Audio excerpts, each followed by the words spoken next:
ಒಂದ್ ಕಡೆ ವಿಪರೀತ ಮಳೆಯಿಂದಾಗಿ ಬೆಳೆ ಹಾನಿಯಾಗಿ ಅನ್ನದಾತರು ಕಂಗಾಲಾಗಿದ್ದಾರೆ. ಮತ್ತೊಂದು ಕಡೆ ಅನ್ನದಾತರಿಗೆ ಶಾಕ್ ಎದುರಾಗಿದೆ. ಅದು ಸಾಲ ಕಟ್ಟುವಂತೆ ಬ್ಯಾಂಕ್ನಿಂದ ಲೀಗಲ್ ನೋಟಿಸ್ ಅನ್ನ ಜಾರಿ ಮಾಡಲಾಗಿದೆ. ಹಣ ವಿತ್ಡ್ರಾ ಮಾಡಲು ಬ್ಯಾಂಕ್ನ ಅಧಿಕಾರಿಗಳು ಬಿಡ್ತಾ ಇಲ್ಲ.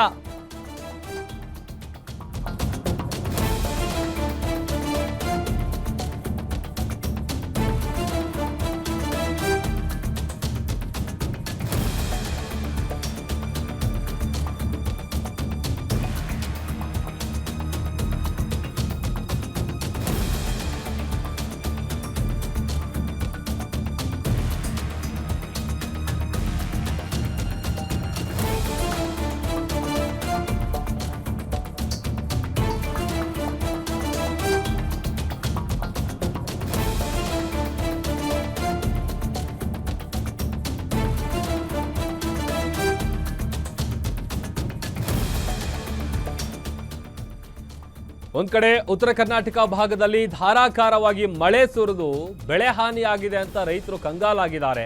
ಮತ್ತೊಂದು ಕಡೆ ಬ್ಯಾಂಕ್ನವರ ಕಾಟಕ್ಕೆ ಆತ್ಮಹತ್ಯೆ ಮಾಡಿಕೊಳ್ಳುವಂತಹ ಪರಿಸ್ಥಿತಿ ಬಂದಿದೆ ರೈತರಿಗೆ. ಮಳೆಯಿಂದ ಬೆಳೆ ಹಾನಿಯಾದ ಅನ್ನದಾತರಿಗೆ ಶಾಕ್ ಎದುರಾಗಿದೆ. ಸಾಲ ಕಟ್ಟುವಂತೆ ಬ್ಯಾಂಕ್ನಿಂದ ಲೀಗಲ್ ನೋಟಿಸ್ ಕೊಡಲಾಗಿದೆ. ಮತ್ತೊಂದು ಕಡೆ ಹಣ ವಿತ್ಡ್ರಾ ಮಾಡೋದಕ್ಕೂ ಕೂಡ ಬ್ಯಾಂಕ್ನ ಅಧಿಕಾರಿಗಳು ಬಿಡ್ತಾ ಇಲ್ಲ. ಈ PM ಕಿಸಾನ್ ಯೋಜನೆಯ ಹಣ ಏನು ಬರುತ್ತೆ ಅದನ್ನ ವಿತ್ಡ್ರಾ ಮಾಡದಂತೆ ಅಕೌಂಟ್ ಅನ್ನ ಹೋಲ್ಡ್ ಮಾಡಿದ್ದಾರೆ. ಯಾದಗಿರಿಯ ಶೆಟ್ಟಿಗೇರ ಗ್ರಾಮದ ರೈತರಿಗೆ ಬ್ಯಾಂಕ್ ನೋಟಿಸ್ ಅನ್ನ ಕೊಟ್ಟಿದೆ. ಶೆಟ್ಟಿಗೇರ ಗ್ರಾಮದ ವೆಂಕಟಪ್ಪನಿಗೆ ಕೆನರಾ ಬ್ಯಾಂಕ್ ಕೊಟ್ಟಿರುವಂತಹ ನೋಟಿಸ್ ಇದು. 8 ವರ್ಷದ ಹಿಂದೆ ಕೆನರಾ ಬ್ಯಾಂಕ್ನಲ್ಲಿ ಸಾಲ ಪಡೆದಿರ್ತಾರೆ ವೆಂಕಪ್ಪ ಅವರು. 10 ಎಕರೆ ಜಮೀನಿನ ಮೇಲೆ 6,80,000 ರೂಪಾಯಿ ಸಾಲ ಪಡೆದಿರ್ತಾರೆ. ಮಳೆಯಿಂದ ಬೆಳೆ ಹಾನಿಯಾಗಿ ಸರಿಯಾಗಿ ಫಸಲು ಬರ್ತಾ ಇಲ್ಲ. ಅದು ಅವ್ರಿಗಿರುವಂಥ ತೊಂದರೆ ಪಾಪ. ಒಂದು ಕಡೆ ಆದರೆ ಪ್ರತಿ ವರ್ಷ ಅಸಲು ಅದರ ಜೊತೆಗೆ ಬಡ್ಡಿ ಸಹ ಕಟ್ಟೋದಕ್ಕಾಗ್ತಾ ಇಲ್ಲ. ಬ್ಯಾಂಕ್ನವರು 8 ವರ್ಷದಲ್ಲಿ 6 ಸಾಲಕ್ಕೆ ಬಡ್ಡಿ ಸೇರಿಸಿ 18 ಲಕ್ಷ ಹಾಕಿದ್ದಾರೆ. ಈಗ ಅದೇ ಸಾಲವನ್ನ ಬಡ್ಡಿ ಸಮೇತ ಕಟ್ಟಿ ಅಂತ ನೋಟಿಸ್ ಕೊಟ್ಟಿದ್ದಾರೆ. ನಾವೇನ್ ಮಾಡ್ಬೇಕೀಗ? ಬ್ಯಾಂಕ್ನವ್ರು ಕೊಡ್ತಾ ಇರೋ ಈ ಕಾಟಕ್ಕೆ ನನಗೆ ಬೇರೆ ಆಪ್ಷನ್ ಇಲ್ಲ, ಆತ್ಮಹತ್ಯೆ ಮಾಡ್ಕೊಳ್ತೀನಿ ಅಂತ ರೈತ ತಮ್ಮ ಅಳಲನ್ನ ತೋಡ್ಕೋತಾ ಇದ್ದಾರೆ. ನಾಗಪ್ಪ ಮಾಲಿ ಪಾಟೀಲ್ ಇದೇ ವಿಚಾರಕ್ಕೆ ಸಂಬಂಧಪಟ್ಟಂತೆ ಪ್ರತ್ಯಕ್ಷ ವರದಿ ಕೊಟ್ಟಿದ್ದಾರೆ. ಬನ್ನಿ ನೋಡೋಣ. ಒಂದು ಕಡೆ ಮಳೆಯಿಂದ ಅನ್ನದಾತರು ಸಂಕಷ್ಟಕ್ಕೆ ಸಿಲುಕಿದರೆ, ಮತ್ತೊಂದೆಡೆ ಬ್ಯಾಂಕ್ನವರು ಅನ್ನದಾತರಿಗೆ ಶಾಕ್ ಮೇಲೆ ಶಾಕ್ ನೀಡ್ತಾ ಇದ್ದಾರೆ. ಈಗಲೇ ನಾವು ಕೂಡ ದೃಶ್ಯಗಳನ್ನು ನೋಡ್ಬೋದು. ಯಾದಗಿರಿ ತಾಲೂಕಿನ ಶೆಟ್ಟಿಗೇರ ಗ್ರಾಮದ ರೈತ ವೆಂಕಪ್ಪ ಅವರ ಜಮೀನು ಪ್ರದೇಶದಲ್ಲಿದ್ದೀವಿ. ಈ ರೈತ ಸುಮಾರು 10 ಎಕರೆ ಈ ರೈತ ತನ್ನ 10 ಎಕರೆ ಜಮೀನಿನಲ್ಲಿ ಹತ್ತಿ ಬೆಳೆ ಬೆಳೆದಿದ್ದನು. ಆದರೆ ನಿರಂತರವಾಗಿ ಸುರಿದಂಥ ಮಳೆಯಿಂದ ಹತ್ತಿ ಬೆಳೆ ಸರಿಯಾಗಿ ಫಸಲು ಬಂದಿಲ್ಲ. ಇದರಿಂದ ಹತ್ತಿ ಬೆಳೆ ಕೂಡ ಹಾನಿಯಾಗಿದೆ. ಸರಿಯಾಗಿ ಲಾಭದ ನಿರೀಕ್ಷೆಯನ್ನು ಇಟ್ಕೊಂಡಿದ್ದನು. ಆದರೆ ಈಗ ಬೆಳೆ ಸರಿಯಾಗಿ ಫಸಲು ಬರದ ಕಾರಣ ಅನ್ನದಾತ ಈಗ ಲಕ್ಷಾಂತರ ರೂಪಾಯಿ ಖರ್ಚು ಮಾಡಿ ಬೆಳೆದ ಬೆಳೆಯಿಂದ ಹಾನಿಯಾದ ಪರಿಣಾಮವಾಗಿ ಅನ್ನದಾತ ಕಂಗಾಲಾಗಿದ್ದಾನೆ. ಅದೇ ರೀತಿಯಾಗಿ ಈಗ ರೈತ ತನ್ನ ಬ್ಯಾಂಕ್ಗೆ ಹೋಗಿ ಹಣ ವಿತ್ಡ್ರಾ ಮಾಡ್ಕೊಳ್ಬೇಕಂತ ರೈತ ವೆಂಕಪ್ಪ ಅವರು ಬ್ಯಾಂಕಿಗೆ ಹೋಗಿ ಹಣ ವಿತ್ಡ್ರಾ ಮಾಡಿಕೊಳ್ಳಬೇಕೆಂದರೂ ಕೂಡ ಬ್ಯಾಂಕ್ನವರು ಅಲ್ಲಿ ಹಣ ನೀಡುವಂಥ ಕೆಲಸ ಮಾಡ್ತಾಯಿಲ್ಲ. ಯಾಕಂತಂದರೆ ಅವರ ಅಕೌಂಟ್ಗೆ ಹಣ ಕೂಡ ಹೋಲ್ಡ್ ಕೂಡ ಮಾಡಿದ್ದಾರೆ. ATM ನಿಂತು ಕೂಡ ಹಣ ತೆಗೆದುಕೊಳ್ಳಲು ಸಾಧ್ಯವಾಗ್ತಿಲ್ಲ.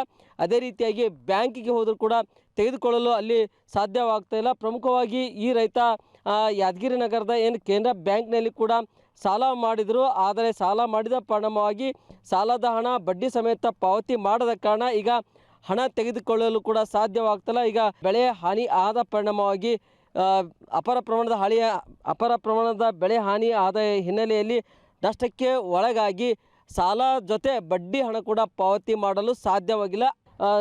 ಸುಮಾರು 6 ಲಕ್ಷ ಸಾಲ ಪಡೆದಿದ್ದಾರೆ. ಈಗ 18 ಲಕ್ಷವರೆಗೂ ಬಡ್ಡಿ ಸಮೇತ ಹಣ ಕಟ್ಟುವ ಬಗ್ಗೆ ಈಗ ಲೀಗಲ್ ನೋಟಿಸ್ ಕೂಡ ಕೊಟ್ಟಿದ್ದಾರೆ. ಹೀಗಾಗಿ ರೈತ ನಮ್ಮ ಜೊತೆ ಇದ್ದಾರೆ. ವೆಂಕಪ್ಪ ಅವರು ಈಗ ಏನೀಗ ಒಂದು ಕಡೆ ಬೆಳೆ ಹಾನಿ ಆಗ್ಯದ, ಇನ್ನೊಂದು ಕಡೆ ನಿಮ್ಮ ಬ್ಯಾಂಕ್ನಲ್ಲಿ ಅಮೌಂಟ್ ಠೇವಣಿ ಮಾಡಿದ್ರಿ, ಅದು ಕೂಡ ವಿತ್ಡ್ರಾ ಮಾಡೋಕೆ ಬರ್ತಾಯಿಲ್ಲ. ಮತ್ತು ಬ್ಯಾಂಕ್ದವ್ರು ಏನು ನೋಟಿಸ್ ಕೊಡ್ತಾ ಇದ್ದಾರೆ? ಸರ್ ಈಗ ದುಡ್ಡು ಕಟ್ಟ್ರಿ ನಿಮ್ಮದು ಡ್ರಾ ಮಾಡ್ರಿ ಅಂತಾರೆ ಅವ್ರು ಅಷ್ಟೇ. ನಿಮ್ದೇನು ಅಲ್ಲೋ ಸಾಲ ಅದಲ್ಲ, ಸಾಲ ಕಟ್ಟ್ರಿ ನಾವು ದುಡ್ಡು ಕೊಡ್ತೀವಿ, ಇಲ್ಲಾಂದ್ರೆ ಕೊಡಂಗಿಲ್ಲ ಅಂತ ಲಾಕ್ ಮಾಡಿಬಿಟ್ರೆ. ಎಷ್ಟದ ನಿಮ್ಮದು ಟೋಟಲ್? ನಮ್ಮದು 1 ಲಕ್ಷ ಚಿಲ್ಲರ ಸರ್. ಎಷ್ಟು ಆಗ್ತಾನೆ ಅಮೌಂಟು 1 ಲಕ್ಷ ಅದ ಅಂದ್ರೆ ಕಿಸಾನ್ ಸನ್ಮಾನ್ ಅಮೌಂಟ್ ಅದ, ನೀವು ಡಿಪಾಸಿಟ್ ಮಾಡಿದ ಅಮೌಂಟ್ ಬಿ ಅದ. ಡಿಪಾಸಿಟ್ ಮಾಡಿದ ಸರ್ ಅದನ್ನ ಕೊಟ್ಟಿಲ್ಲ ಇದನ್ನ ಕೊಟ್ಟಿಲ್ಲ, ಲಾಕ್ ಮಾಡಿಬಿಟ್ರಣ್ಣ. ಅದು ಲಾಕ್ ಮಾಡ್ಯಾರ. ಅದ್ರ ಜೊತೆ ಬ್ಯಾಂಕ್ನಲ್ಲಿ ಎಷ್ಟು ಸಾಲ ತೊಗೊಂಡಿದ್ರಿ, ಎಷ್ಟು ಬಡ್ಡಿ ಆಗಿದೆ ಈಗ? ಸರ್ 6 ಲಕ್ಷ ತೊಗೊಂಡಿದ್ದೀವಿ, 80,000 ಕ್ರಾಪ್ ಲೋನ್ ಕೊಟ್ಟರು, ಅದು 18 ಲಕ್ಷ ರೂಪಾಯಿ ಕಳಿಸ್ಯಾರ ನೋಟಿಸ್. ಅದಕ್ಕೆ ನಾವು ಏನು ಮಾಡಿ ಕಟ್ಟಬೇಕು? ಈಗ ಬೆಳೆ ಮಳೆ ಬಂದು ಬೆಳೆ ಹಾನಿ ಆಗಿದೆ, ಈಗ ಏನಾಗ್ಬೇಕಂತ್ರಿ ಈಗ ನಿಮಗೆ? ಈಗ ಸರ್ ನಮಗೆ ರೈತರಿಗೆ ಸಾಲ ಮನ್ನಾ ಮಾಡಬೇಕು, ಏನು ಬಡ್ಡಿ ಸಹಿತ ಎಲ್ಲ ಮನ್ನಾ ಮಾಡ್ಬೇಕಂತ ಏನು ಸಾಲ ಮನ್ನಾ ಮಾಡ್ಬೇಕು ಸರ್, ಬಡ್ಡಿ ಸಹಿತ. ಒಂದು ಕಡೆ ಇವ್ರ ಕಾಟ, ಒಂದು ಕಡೆ ಬ್ಯಾಂಕ್ದವ್ರು ದುಡ್ಡು ತೊಲಕ್ ಬಿಡ್ತಾ ಇಲ್ಲ, ಏನಿಲ್ಲ. ಮತ್ತು ಜೀವನ ಹೆಂಗೆ ಮಾಡ್ತಾ ಇದ್ರಿ ದುಡ್ಡಿಂದ ಹೆಂಗೆ? ಅದಕ್ಕೆ ಸರ್ ನಾವು ಸುಮ್ಮನೆ ಕುಂತ್ಬಿಟ್ಟಿವಿ ಮನೆಯಲ್ಲಿ ಅಂಬಲಿ ಕೊಡ್ಕಂತ. ಏನು ಮಾಡೋಕ್ಕಾಗ್ತದೆ? ಮುಂದೆ ಹೋದ್ರೆ ಅವ್ರು ಕಷ್ಟ ಅಂದ್ರೆ ಏನು ಹೇಳ್ಬಾರ್ದು. ಈಗ ಮಕ್ಕಳು ವಿದ್ಯಾಭ್ಯಾಸ ದುಡ್ಡು ಬೇಕಲ್ಲ ಮನುಷ್ಯ ಬದುಕಿಗೆ, ಮತ್ತು ಬ್ಯಾಂಕ್ದವ್ರು ದುಡ್ಡು ವಿತರಣೆ ಮಾಡ್ಲಿಕ್ಕೆ ಬಿಡ್ತಾ ಇಲ್ಲ, ಯಾಕಂದ್ರೆ ಅದು ಕಾನೂನು ಬಾಹಿರ, ದುಡ್ಡು ಕೊಡಲೇಬೇಕು ಅವರು. ಅದು ಇನ್ನೊಂದೇನು ಸರ್, ಈಗ ಮಕ್ಕಳು ವಿದ್ಯಾಭ್ಯಾಸಕ್ಕೆ ಕಳಿಸ್ಬೇಕು ನಾವು. ಈಗ ಬೇಯಿಸಿ ಮುಗಿದ ಮಗಂದು ನಾವು ಒಳ್ಳೆ ಕಾಲೇಜಿಗೆ ಹಚ್ಚಿಸಿ ಏನೋ ಲೈಫ್ ಮಾಡ್ಬೇಕಂತೀವಿ, ಆಗವಲ್ದು. ಇಬ್ಬರು ಮಕ್ಕಳು ಹೆಣ್ಮಕ್ಳಾರ, ಅವರು ಡಿಗ್ರಿ ಕಂಪ್ಲೀಟ್ ಆಗಿದೆ, ಒಬ್ಬಕ್ಕೆ ಡಿಗ್ರಿ ಮುಗಿಯಕೈತದ, ಒಬ್ಬಕ್ಕೆ ಮುಗಿದದು. ಅವ್ರು ಎಲ್ಲೇನು ಕೋಚಿಂಗ್ ಬಿಡ್ಬೇಕಿಲ್ಲ, ಒಳ್ಳೆ ಕಾಲೇಜ್ ಸೇರಿಸ್ಬೇಕಂದ್ರೆ ನಮ್ಗೆ ಆಗವಲ್ದು.